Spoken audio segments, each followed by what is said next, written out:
This right here is the Caroma P1 Electric Scooter. We're going to do an in-depth review and tell you all about it. What's up, YouTube? Welcome back to DIY Reed. My name is Reed, and if you're new to my channel, please consider subscribing. So on this channel, I've been reviewing more and more electric scooters, and I finally had some experience with many different types, models, and brands. This is going to be all about my personal take on the Caroma P1 Electric Scooter. We will talk about the price, the unboxing and assembly of the scooter, the specs and features, talk about how it rides, and then I'm going to share my final thoughts. Before we get started with all of that, I have to say, I'm sold on this thing. I'm not just saying that. I've had a blast running all my electric scooters up to this point, and the second I got on this thing and rode up the street, I was like, man, this thing is so much better. I'm telling you, I almost want to just ride this seat of scooter anytime we take the scooters out. I'm putting my name on this thing. It's mine. No one else is going to ride this. Okay, I let people ride this one because I want to show them the experience of how well this thing performs. That being said, the price of the Caroma P1 scooter is about $550 with shipping. However, I have seen it cheaper on Amazon a few times, so I'll leave a link in the description below. So if you want to check out current pricing, go ahead and be sure to click that link. I have seen it cheaper than that, but at this time it is $550 with the shipping price. This Caroma P1 seated scooter showed up in a fairly big box. While it didn't really require too much assembly, it did require a little bit of assembly and tuning and fine adjustments. In the box, they give you a charger, an assortment of reflectors. You get a pouch with the tools that you need to use to assemble and adjust everything with, and then you get a user manual. Taking it out of the box, it was well packaged with a bunch of zip ties, keeping everything from moving. The scooter comes with a seat separately in the box, and it has 3 little 10mm nuts that attach the seat to the scooter.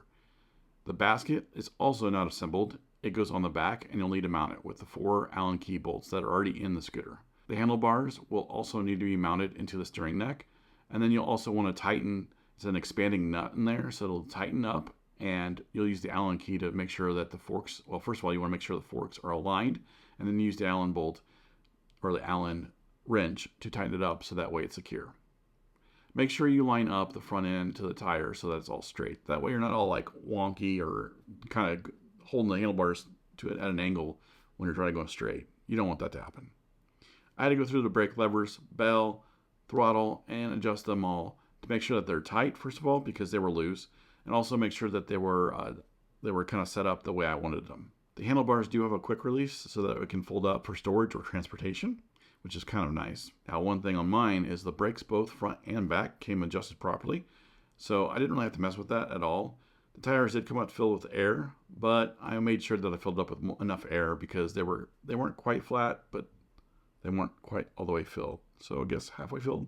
After about 20 to 30 minutes of going over the scooter and fine-tuning, making adjustments, it was ready to ride.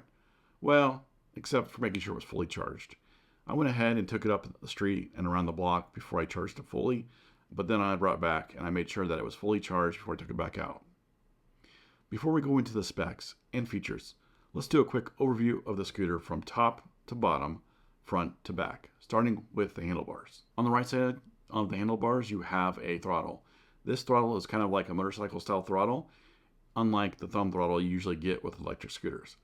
There is a battery gauge that lights up when you turn the key on, and this will tell you how much battery is left.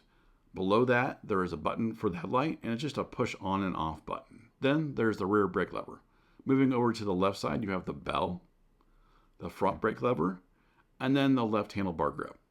I will say that these grips aren't the greatest, and I wish that we use a little bit better grips. I wish they used the grips that they used on their stand-up scooters because I feel like the rubber on those felt a little bit better.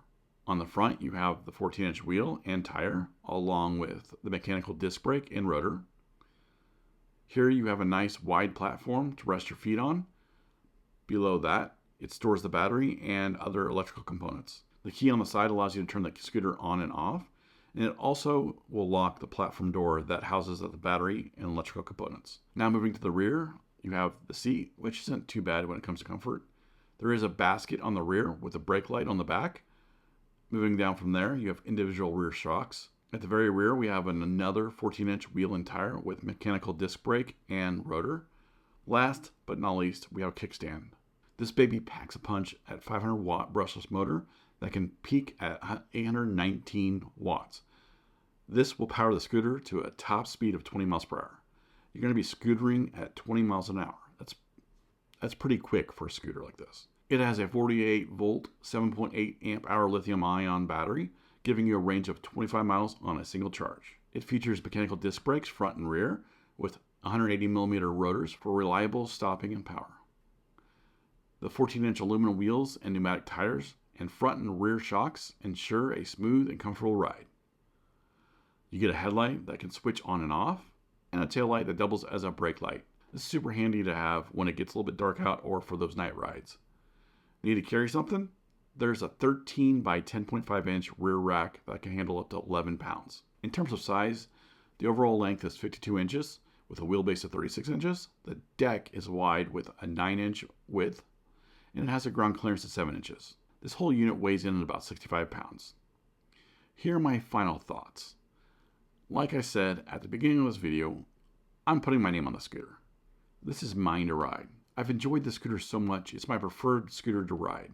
In my 20s, I spent quite a few years riding sport bikes and working on them at a sport bike shop, so the motorcycle throttle for sure made me feel at home. Not just that, but the power of this thing. It has a little bit more than my 500 watt scooters. While my 500 watt scooters, they do go to 20 miles per hour, and this thing does go 20 miles per hour. That seems equal, right? But I'm going to tell you right now, the second I scooted up my street, it propelled me up the street quite a bit faster than any of my other scooters have ever done. And this scooter weighs a lot more than those scooters do. So it's like the 14-inch wheel is allowing them to have a larger motor, or I don't know, I'm not really 100% sure, because these other scooters are the same power rating. Another thing too is it will get up to 20 miles per hour a lot quicker than the scooters that I've been riding. The comfort of the scooter is nice and smooth with the front and rear suspension. However, the grips, they do leave a bit to be desired. I think they can upgrade these for a little bit of change and make it a little bit better. I'll probably end up replacing these with my favorite motorcycle grips, depending on if I can get that grip off the throttle without damaging it. Now, I know the price is going to come up in your decision here. Let's face it, we're all budget conscious these days.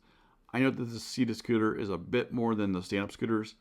I think we're going to be looking at about $100 to $150 more here. If you even remotely think that you'd enjoy sitting while doing your scootering instead of standing, this is probably going to be for you. If you found this video helpful, please leave me a like and feel free to ask any questions in the comment section down below. I'd love to hear from you. If you're new to my channel, please consider subscribing for more tech reviews, home automation, and home and automotive how-to videos. Thanks for watching. I will see you next time.